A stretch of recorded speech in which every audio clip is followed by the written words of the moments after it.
Bonjour, je suis Thomas Mesmin, partenaire chez MAD.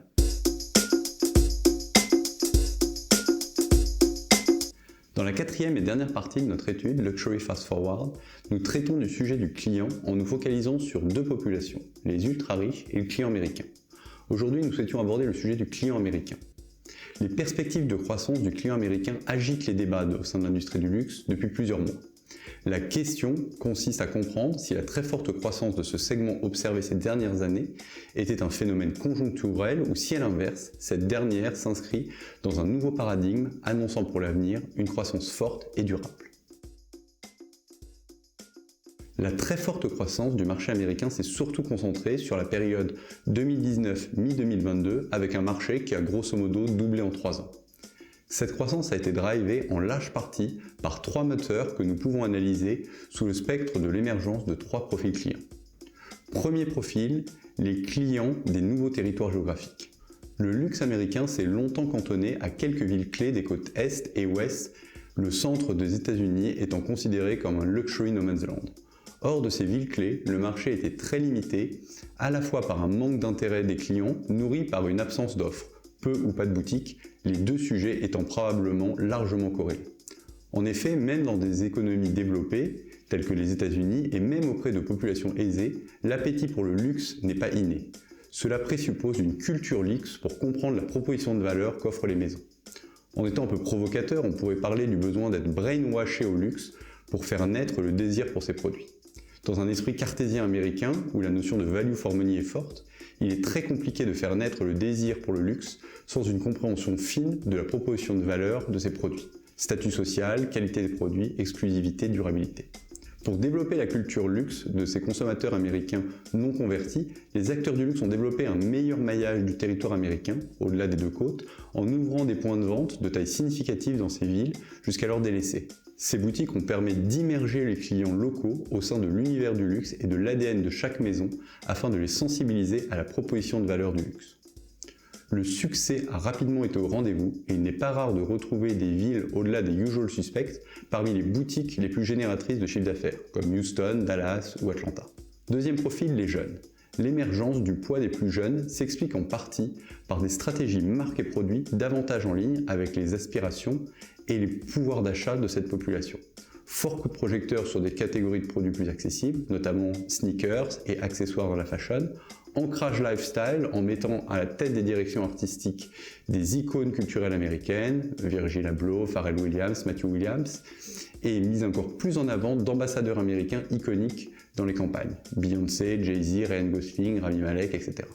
Enfin, l'envolée des crypto-monnaies pourrait avoir nourri les dépenses pour certaines populations jeunes, pour se faire plaisir ou pour réinvestir cet argent dans des biens à la valeur plus pérenne. Néanmoins, si nous ne doutons pas de la réalité du phénomène, nous pensons que ce dernier a été fugace et largement limité à nourrir une bulle spéculative sur certains biens et marques particulièrement prisés sur le marché de la seconde main. Troisième profil, la classe moyenne. Historiquement, la pénétration du luxe a été modérée au sein de la middle class américaine.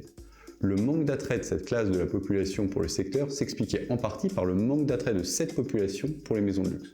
Le changement de paradigme est passé par la corrélation de plusieurs phénomènes. Déjà des stratégies, marques, produits, communication bien plus adaptées à cette frange de la population. Pendant le Covid, la situation a forcé la décentralisation des stratégies, laissant aux managements locaux plus d'amplitude pour déployer des stratégies adaptées à leur clientèle locale. Dans une moindre mesure, mais probablement réelle, l'afflux d'aides gouvernementales lors du Covid, couplé à un scope de dépenses plus limité sur le luxe expérientiel, a probablement favorisé les dépenses de cette population pour les produits de luxe. Après ce boom post-Covid, la question qui se pose légitimement est donc de comprendre quelle part est conjoncturelle et donc vouée à disparaître et quelle part est structurelle et donc vouée à perdurer. Coupons rapidement le suspense. Nous défendons largement la thèse qu'une très large partie de cette croissance fut structurelle et apporte un nouveau socle solide au marché du luxe américain. Et paradoxalement, le ralentissement actuel du marché du luxe américain en est selon nous le meilleur argument. En effet, à partir du deuxième semestre de 2022, tous les ingrédients étaient réunis pour créer une très forte secousse sur le marché du luxe américain. Fin des aides gouvernementales, baisse significative des marchés financiers, faillite bancaire, baisse significative des crypto-monnaies, un effet de base fort avec un marché qui avait doublé en 2 ans et demi et une inflation forte pénalisant le pouvoir d'achat de la classe moyenne et des plus jeunes.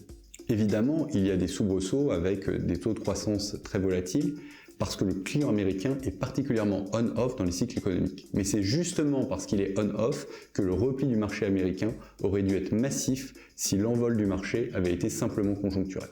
Certains acteurs et segments souffrent plus que d'autres, notamment ceux exposés au wholesale, mais au global, ce repli reste assez modéré avec un marché en très légère baisse, voire flat ces 12 derniers mois.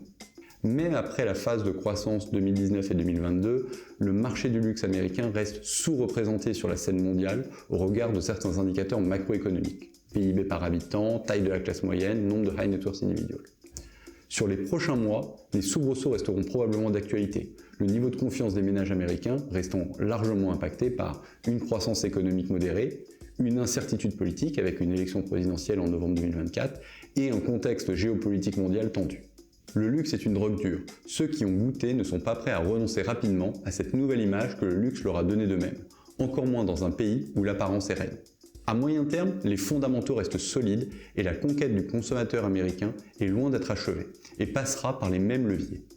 En continuant d'améliorer la couverture géographique, en investissant massivement en communication, évolution des dépenses médias, du nombre de pop-up, du nombre de shows locaux, en multipliant les ponts entre le luxe et culture américaine. Pour en savoir plus, vous pourrez retrouver l'étude dans le premier commentaire de ce post ou sur notre site web. À bientôt.